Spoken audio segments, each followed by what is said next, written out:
اللہ کے سوا کسی اور کی اطاعت جس سے اللہ کی معصیت لازم آتی ہو، شرک۔ لا طاعت لمخلوق فی معصیت الخالق، مخلوق میں سے کسی کی اطاعت نہیں ہوگی یہ اس معاملے میں جس میں خالق کی معصیت لازم آ رہی۔ ہاں، خالق کے احکام کے اندر والدین کا حکم بھی مانو، اطاعت کرو، اساتذہ کا حکم مانو، کسی اور کو اپنا لیڈر مانا ہے اس کا حکم مانو، لیکن ناٹ بیونڈ۔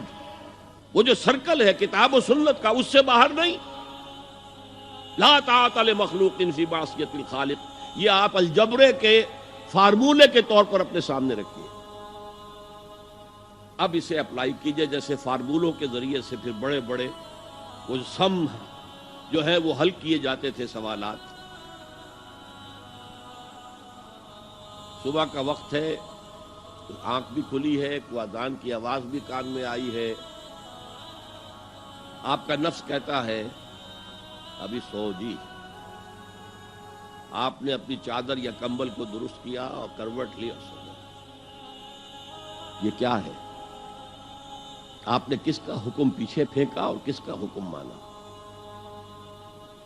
اللہ کے حکم کو پیچھے پھینک دیا، نفس کے حکم کو آگے رکھا۔ یہ شرک، اس شرک کو جاننے والے بہت کم ہیں۔ مولانا روم نے خوب کہا تھا، نفس ما ہم کم ترس فرعون نیست لیکن اورعون ایراعون نیست۔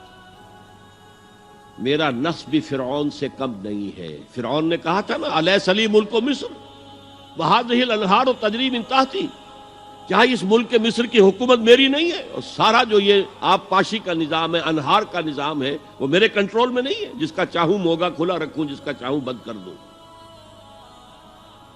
یہ تھا خدائی کا دعویٰ، انا ربکم الاعلی۔ تو مولانا روم کہتے ہیں میرا نفس بھی اس سے کمتر نہیں ہے۔ وہ کہتا یہ جسم میرا ہے، اس پر میرا حکم چلے گا، میں نہیں جانتا کون اللہ کون رسول، کیا حرام کیا حلال۔ تو فرعون سے کم تو نہیں ہے میرا نفس، لیکن اورعون اس کی بہت مدد تھی، فوج تھی، لاؤ لشکر تھا، تو اس نے زبان سے بھی کہہ دیا کھل کر انا ربکم الاعلی۔ میں مسکین ہوں، غریب ہوں، میرے پاس کوئی طاقت نہیں ہے، میں زبان سے تو کچھ نہیں کہہ سکتا، اندر سے میرا نفس یہی کہتا۔ یہ نفس کی حکومت قرآن کہتا ہے، میں حیران ہوتا ہوں، دو جگہ یہ مضمون آیا ہے، ارأیت من اتخذ الہہ ہواہ افانت تکون علیہ وکیلا۔ اے نبی تم نے دیکھا اس شخص کو، اس کے حال پر غور کیا جس نے اپنی خواہش نفس کو اپنا الہ بنا لیا ہے۔ اللہ اکبر، الہ، لا الہ الا اللہ، کلمہ توحید کا مرکزی لفظ یہاں آ رہا ہے، من اتخذ الہہ ہواہ، جس نے اپنی خواہش نفس کو اپنا معبود بنا لیا، الہ بنا لیا۔ افانت تکون علیہ وکیلا، کیا آپ ایسے شخص کی کوئی ذمہ داری لے سکتے ہیں؟ سود حرام ہوا کرے جی، حرام ورام، ہمارا دھندا جو ہے وہ آگے بڑھ نہیں سکتا۔ تو اللہ کے حکم کو پیچھے ڈالا، نفس کے تقاضے کو آگے رکھا۔ کون معبود ہے آپ کا؟ نام عبداللہ رکھیے، نام عبد الرحمن رکھیے، ہے عبد النفس، نفس کے بندے، نفس کے غلام۔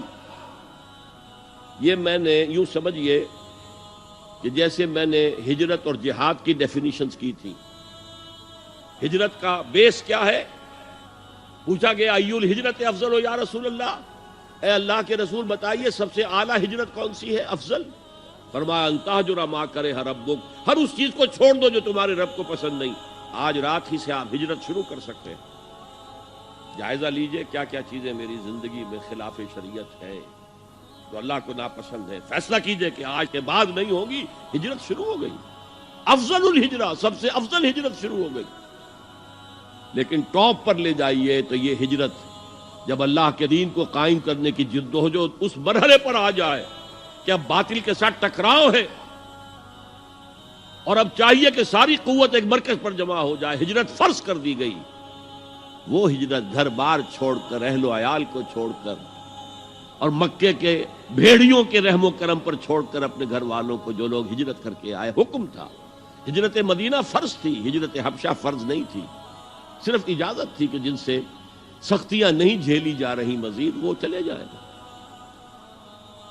تو ہجرت کا یہ ابتدائی نقطہ، انتہا یہ جہاد، المجاہد من جاہد نفسہ، جہاد تو یہاں سے شروع ہو گیا، اپنے نفس کے خلاف جہاد کرنا۔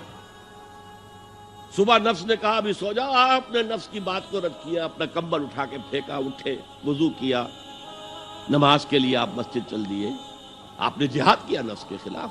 یہ افضل الجہاد ہے، اور سب سے چوٹی اوپر یہ ہے کہ جب وہ حق و باطل کی جنگ ہو تو جان ہتھیلی پر رکھ کر میدان میں حاضر ہو جاؤ۔